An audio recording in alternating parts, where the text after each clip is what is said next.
Right, let us start. So, discussing some of the part A questions in unit 3. It would be helpful for you to understand for your examination purpose too. So, for your written examination purpose too. Right. So, based on unit 2, right, this is based on your past syllabus, but contents are same. Based on unit 2, first half of the unit 2 is the syllabus for your forthcoming weekly test. So from this you could have some understanding that you could be able to answer for the MCQs.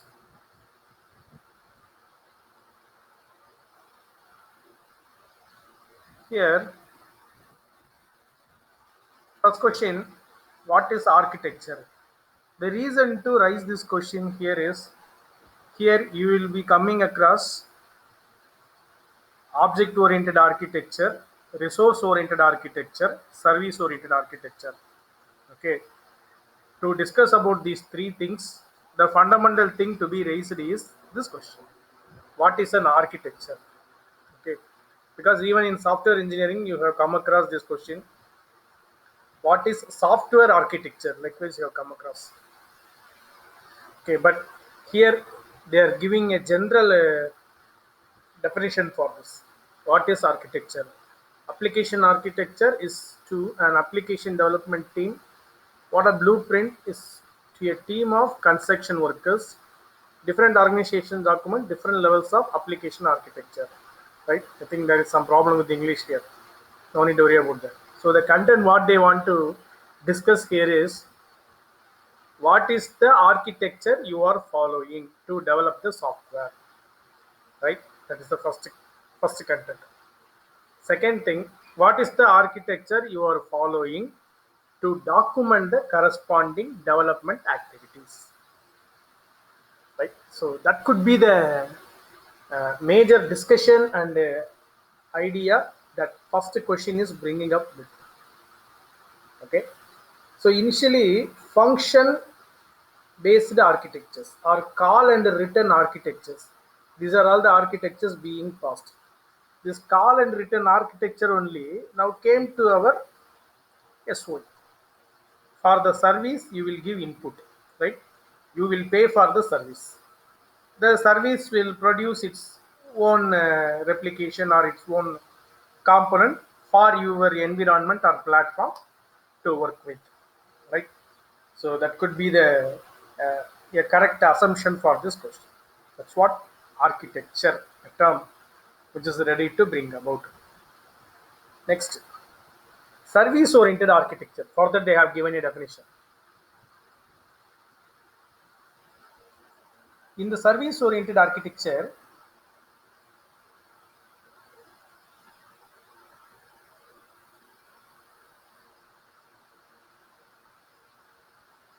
right, in the service oriented architecture, they are talking about the term enterprise, right?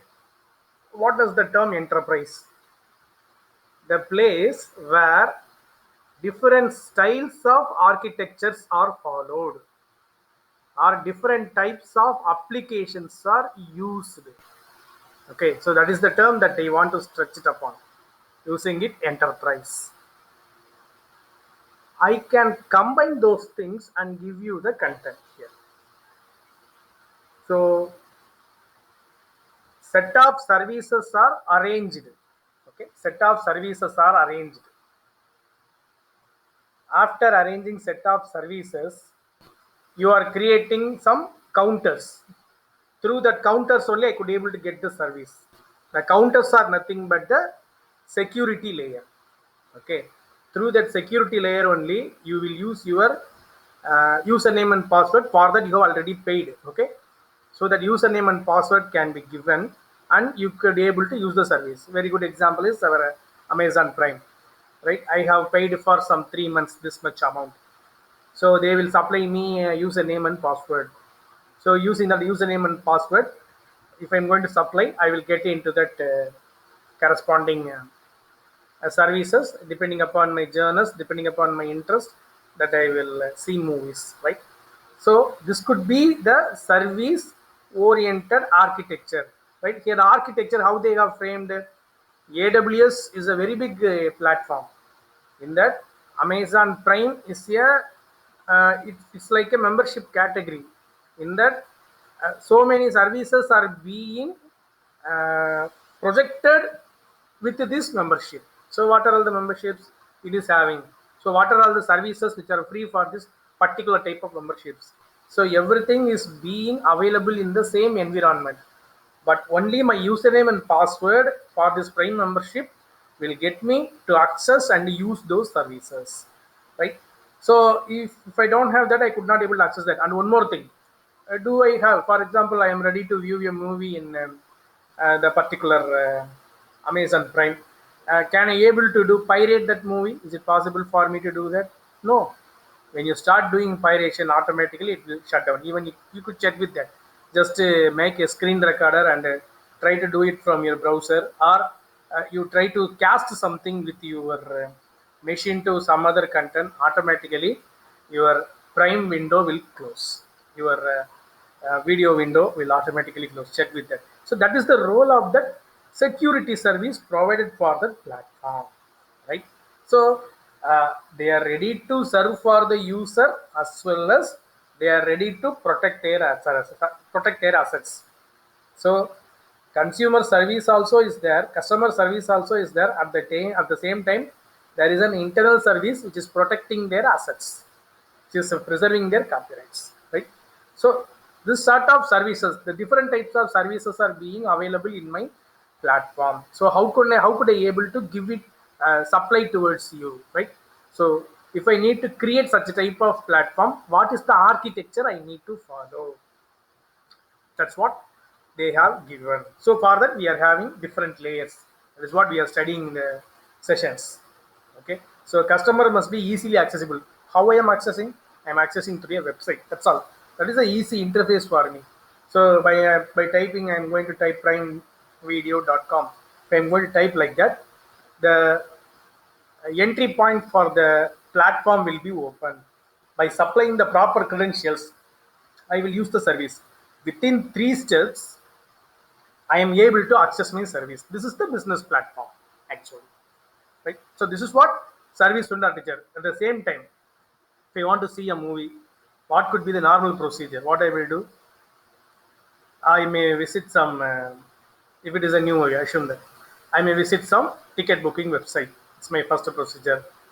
So I'll do booking for the specific show, specific time.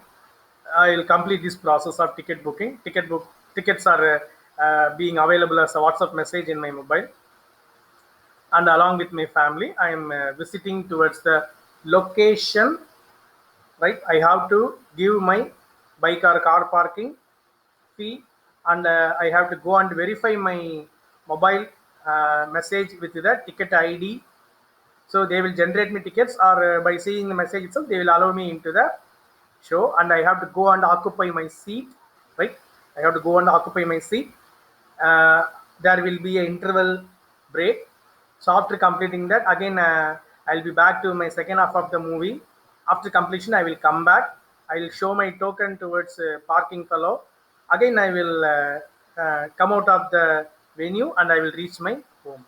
So viewing a movie is having these many number of procedures. That means to access that service, my time has been taken in some other way, as well as by paying a minimum amount of money, I could able to get the content very easily from the internet. But you may have the role of serving will vary, right?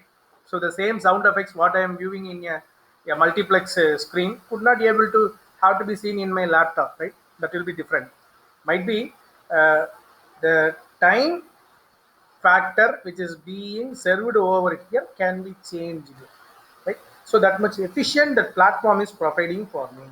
So that's what service oriented architecture, that's the major thing. So while you are going to write 2 marks, instead of writing these types of sentences, what I have conveyed, you can convey that, write an example, right? Write an example that will give you some more importance for you. right? That will give you much more marks compared to writing one line or two line, right? So that's the thing.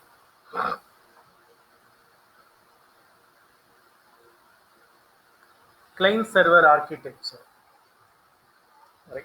Client server architecture. That's what nothing but our the first technology or a mainframe based systems. There will be a centralized server which is available in a environment. From my clients, I will be accessing and using it. Okay, from my client, I will be accessing and using it. Meanwhile, the client server technology will rely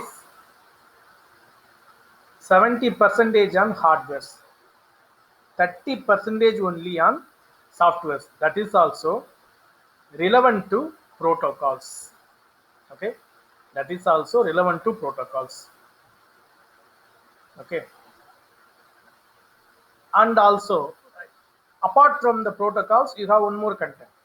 If client and server want to communicate with each other, client and software must have a common software, right? Through that only they will connect.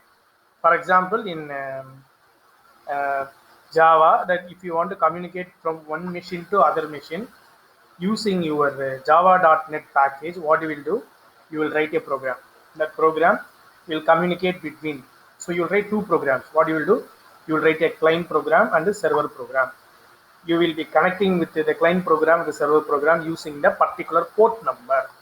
So by the port number, both the client service as well as the server service will listen. Once the message from any one of the service is going to be received, ultimately the corresponding port will talk to each other and they will exchange the messages, right?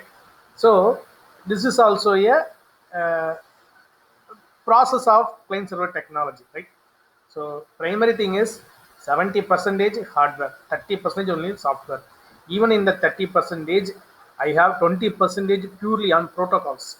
Remaining 10 percentage only I need a software. That is also in the application layer thing. What we are talking is nothing but application layer. Okay, in the application layer, I need a software both in client machine as well as in the corresponding server machine. That could be the same instance of the software, right? So I need to identify the program which is available in the remote so that I could be able to access the remote content, right? So day by day the things are being gradually moved. This is what our clients will object. So what are the limitations in that? Mere writing definitions will not get you mark. What are the limitations in that? If I am going to increase my number of clients, whether my server will bear, that is a very big question. So when number of clients are going to increase, scalability, when number of clients are going to increase, what will happen? I need to increase the capacity of server also. Capacity of server means infrastructure of the server. Nothing but corresponding my CPU, corresponding my hard disk drives, number of drives. The recent technology in that one is a rake, RACK, rake. The rake of services need to be improved. Okay, so likewise, I have to increase that infrastructural environment for server. Then only it could be able to manage with a number of clients. Okay, this is in terms of hardware. What about software? Whether at a time these many number of requests are handled by my server. Okay, simultaneously some 50,000 requests are coming for a service in my server. So in that case, the software which is residing in my server could be able to respond for all those 50,000 servers in the same fashion, the same way, right? It is possible. Is it possible on that environment, right? That could be a biggest limitation in the client server architecture, right?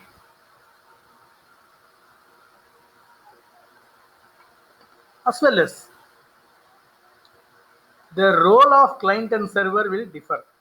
Client will request, server will respond. That's it. In the case of server is going to down, so what will happen? The communication happening between between client and server will be cut, as well as the communication happening between client to client via server is also going to get cut. The process could not happen, it will withheld, right? So to overcome that, only from the client server architecture they have designed the peer to peer architecture, right? Here there is no client and server, every one of them have the same role, right? Every one of them have the same role. There is no uh, what do you call, there is no privileges based environment, there is no privileges here. So whoever can able to serve as a client can serve. Even the same client could be the server for some other environment, right? So the next generation which changed it completely. Okay, and then uh, what made the people to come for distributed internet architecture? So what will happen, pertaining to the increase of number of clients, I need to increase the infrastructure of the server. In that case, why don't we combine the power of all the servers? Why don't we combine the power of all the servers in different geographic locations, right? So that made the people to start to derive from distributed computing to tilde cloud computing. That is the stage. As well as you could able to find some of the machines in the lab are not utilized. 35 systems are there, 30 systems are occupied by students and they are working. Remaining 5 systems are idle throughout the week, throughout the lab sessions, throughout the days, throughout the year. In that case, that 5 systems can be clustered. Okay, that's what cluster computing. Could be have a cluster head. The cluster head will inform the corresponding zone head. Zone head is nothing but a machine which is available in the environment. The zone head will take care of the utilization of these cluster. So if any request is going to come, that I need this much number of infrastructure to execute this job, whether you have any requirements. So in that case, zone head will inform the cluster head, see, this is the incoming job. Do you have the capacity to execute and return back the results? Likewise, they will communicate with each other. Once they agree, okay, so we'll go for executing this. See, whatever I'm conveying as a sentence now, that can be done through a software which is to be managed in the distributed internet architecture. A very good example is CORBA, Common Object Request Architecture. Right? It is based upon our Java-based platform. Okay? So CORBA will take care of the communications, whatever I have conveyed, right? So that platform will help me to manage this and do this, right? So see how we are moving from these to SOA. See that for executing a highly tedious job, I need to do this many number of communications to check back, move forth and here, right? Because I don't have any analytics. 1500 systems are in my college, but I don't have any single dashboard to see the systems which are idle, the systems which are under utilization, that I could not able to take it and move forward. In that places only, the role of grid computing has emerged from cluster computing, right? So grid computing will ready to utilize the unused CPU power and RAM power available in the systems, unused, okay? Moreover, available in the geographically apart systems. That is what grid computing is. Okay, so from distributed to cluster, cluster to grid, right? So it could be a private network in those days. That means IITs could be able to communicate with the IITs. Central universities and IITs could be able to use that. HCL premises could be able to communicate with HCL premises. Infosys premises could be able to utilize the empty services of the corresponding Infosys offices. That's all. So what they did, their their utilization, still it is going to be in some of the percentage of the systems are empty. That means still they are not, they could not be able to use the resources in a full-fledged manner. still utilization level is very low. In that case, what they did, still their utilization level is very low. So that made them, we have to announce to the people that these many number of systems are available to use. If you want, you can use it. So for that, you need to pay this much amount for this much number of minutes, for this much number of hours, for this many number of days. Even you can reserve your system from this time to this time for the particular date. So likewise, reservation policies are framed. That made the emergence of, or that can be labeled as, cloud computing. Right? This could be the travel from my client server architecture, peer-to-peer architecture, distributed architecture. From that, I am coming for cluster architecture. From cluster, I will be coming for my grid. From grid, I am coming to my cloud computing architecture. Right? The reason to discuss this architecture is SOA platform is the one, or SOA model is a design approach for this architecture. Right? SOA is a design approach actually. If you want to convey, based on software engineering, I could be able to convey that SOA is a design approach. Right? It's an interesting thing to discuss on client server architecture. SOA characteristics. Right? So they are discoverable and dynamically bound. Right? I could be able to identify the services very easily if I get into a SOA platform. Right? They are easily discoverable. How they are easily discoverable?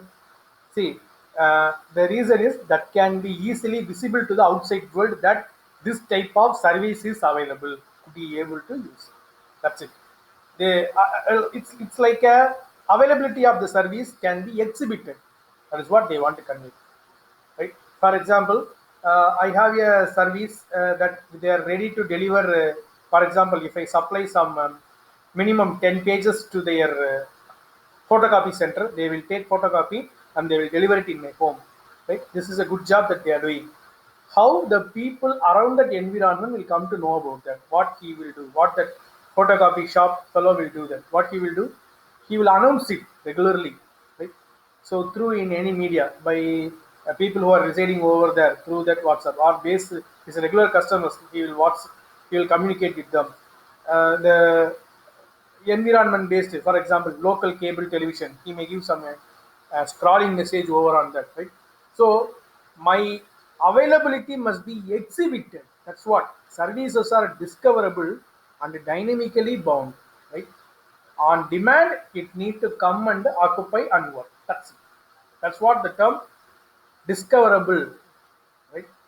Next, self-contained and modular. Self-contained and modular. Modular is the term. It could be able to operate individual as well as it can contribute for a teamwork also. Right? Simple example is payment gateway. Payment gateway will work for both these also. ICICI payment gateway. The same ICICI payment gateway will work for IRCTC also. The same ICICI payment gateway will work for my Redbus booking also. Right? This is what modular. Right? Self-contained. Self-contained means that it could have its own future that will be available as a very good example is a servlet, right? It will be available in a web container. Whoever want to access, they will respond in terms of a HTML page, right? My availability will be visible, but they could not be able to trace my logic, what I am doing, how I am doing. Right? They know what I am doing. They can't trace how I am doing. There will be an abstraction will be there. That's what self-contained. I could able to see the labels, but I cannot be able to see what could be the working logic behind this service. I could not be able to see. That's what self-contained.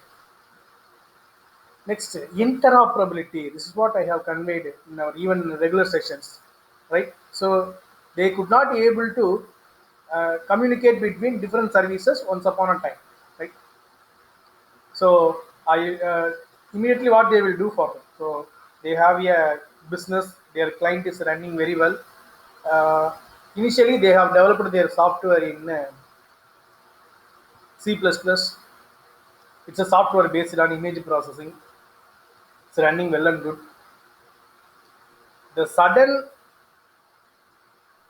utility of Python or make the environment to switch over or technology upgrade. In that case, it is ready to work for lightweight mobile applications also. So the client want to upgrade to from C++ to Python. So the corporate which is maintaining that software, what they will do as an SOA, right? Client requirement is even it need to be applicable for a lightweight mobile based environment also. They have pointed out an example, Python, as well as if they want to surrender this code to some other corporate, because for example if their terms and conditions are not moving good, they will surrender this code. In that case, understandability of the code will take much more time, so they need to migrate to Python. That is also a case. Both of the things can be done without any disturbance both to corporate as well as the consumer, corporate and the client, right? So that can be done in a easier way. C++ program, simply they will write a Python program that will call a C++ program. That's all, right? So Python will take care of that lightweight component. It's enough. So communication between two heterogeneous languages or packages are made possible by this feature of interoperability, right? So ultimately, except the development environment, no one knows that what is behind my service. The service will do image processing activities. That's all. They don't know what is the logic behind this service, what language they are doing. Even I'm working with my mobile is well and good. For example, they have developed an app for my camera filter. So the filter is working well and good. The memory size being available, the generated photograph is coming less than in MBs. Quality is also good. So if it is going to come, in that case, they will not observe what could be the background logic and the thing. For example, if my filter is not working properly or it is giving some maximum number of MBs, in that case, what will happen? It is going to be a tough job for the market on the time, right? So they will come and penetrate you. See, initially while it was in C++, I have no issues, but while you are migrating to Python, I got thus issues. Likewise, customer client will come and talk to the corporate in that basis. Even customers will pass. See, still it was on C++ is working well and good, but when you have migrated to some other platform, I don't know what's the issue had happened. It is occupying my mobile like anything. So like this, you get comments. That's what the stress to manage. Loosely coupled. That's what I have conveyed even in self-contained. It's plug and play. Just you could able to use the service and come out of it. That's it, right? See, a very good example for loosely coupled architecture in the environment is MakeMyTrip.com. All the services for train, bus, flight, hotel, rental cars. These all five are different services, heterogeneous services, right? All these five services can ready to serve a customer through a SPOC, single point of contact, called MakeMyTrip.com. That's it. So whenever they need, they will combine together and work. Whenever they are in their own business, they could be able to work alone. For example, a customer will come to book only a car, so he will use only the service of rental car section. A customer will come only to book a flight ticket, so in that case, he will use only the flight service, right? A customer will come and book a tourist package from Chennai to Bangalore or Chennai to Mysore. So in that case, what he will do, to and fro flight tickets or travel tickets will be booked. In the destination, he will book for the hotels as well as for sightseeing purposes. He will book for rental cars also. So all the services are being clubbed and it will work. Finally, I will The payment service will give me a single page to pay for this, right? All these services will be paid into the single service makemytrip.com. They will take care of bipartiting the corresponding shares to the respective services. Through automation it will happen, right? That's what loosely coupled. And the second thing is network addressable interface. That's what we are easily to access. We are ready and easily to access. Through a website, I could able to access. That's all. That's the easy way of accessing a service, any services. The reason that they are using website addresses, it's easily accessible because every one of them is enabled with the internet nowadays. That is the reason why. Otherwise, you could able to go with the apps, right? Primary thing is it is good to be a website, web service. Next, coarse grained interfaces, right? So coarse grained means I could able to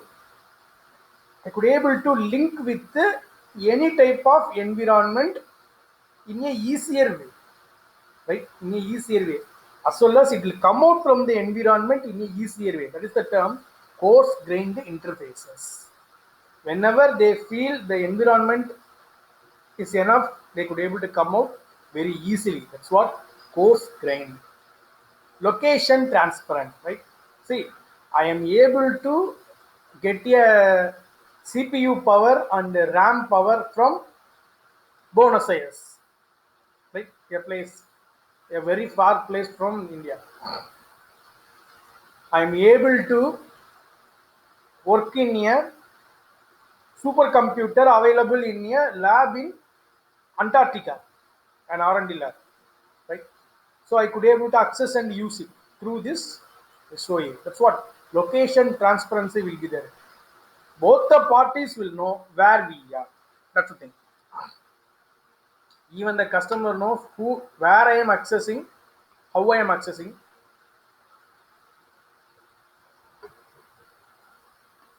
People given us the systems, they will know from where these people are accessing our system. So location transparency will be there. Next, composable. That's what composite. Okay, it's a composite architecture. It is very easy for me to map my process with the service easily. That's what. Right? Mapping process with the service. Process is nothing but, as per our OS, programming execution. Nothing but a app which is running in the server. Okay, that can be combined with the service easily. It's enough. What is the input for the software? For that, I have to create input parameters in my service. What is the output that the software will return? For that, I have to create output parameters in my service. That's all. That is the way to design a service. So, service and process will be mapped very easily. That's what the term composable. That's the major idea. The last feature, that's very interesting and important. Self-healing. Since we are based upon plug and play, if my service is not working properly,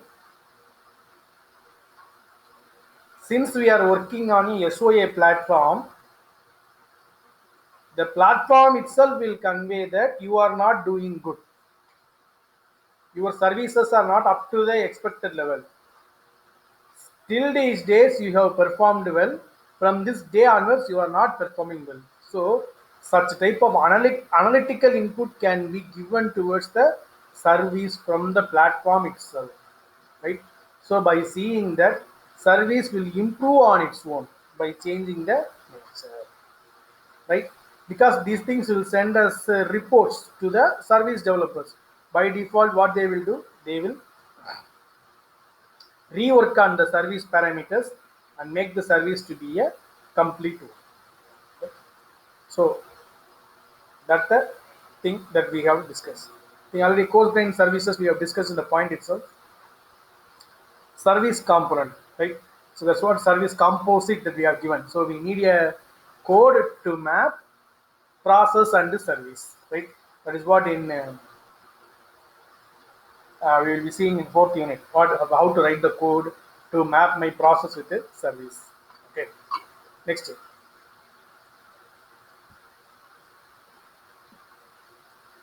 Service component level testing, right? It's nothing but we are going to test the code that which is going to perform the interface between service and the process. That's what component level testing. Yes, here it's very important. Process or orchestration level test. Right? So this is the place where if it is going to be on demand one, the process and service will depart after some time. After their process is over, they will depart. Right? How they need to depart? Right? It is like I'm removing an engine from the train coach. I have to do it properly, right? Even though we are doing plug and play, so the interface, that is the reason why coarse grained interfaces are being used here. It should not carry anything from this environment, as well as it should not leave anything in that environment. So those things must be identified. So for that, these types of orchestration means arrangement of services. That's very, very important. Okay, arrangement. So you have to give a protocol. This is the way that you have to come. This is the way that you have to leave. So likewise, we have to see in screens that you could be able to see. You will enter via one way and you will come out via another way. So likewise, you have to do that. So while you are going, you will have checks. While you are coming, you will have checks, right? So the type of mechanism has to be followed there. That's what orchestration represents: arrangement of services. So security testing. Platform itself will be a secure one actually. SOA platform itself. SOA platform has a layer of security actually. Because you will register your service and the service will be accepted by the platform. Service will be verified, validated. Then only they will give you to market yourself or to advertise yourself that I am a service available, please use it.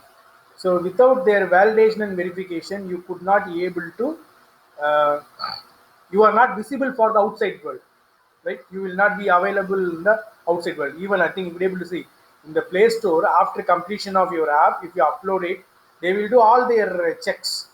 After completing all their checks only, after 3 or 4 days, they will allow us to be visible in the App Store. In that also we have services.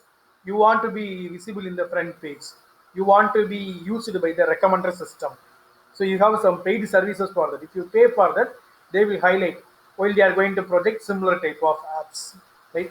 So even they will ready to supply you some sort of performance rating review section also. If you pay for that, they will do that service and they will highlight your app even the second or third day of entry into your Play Store.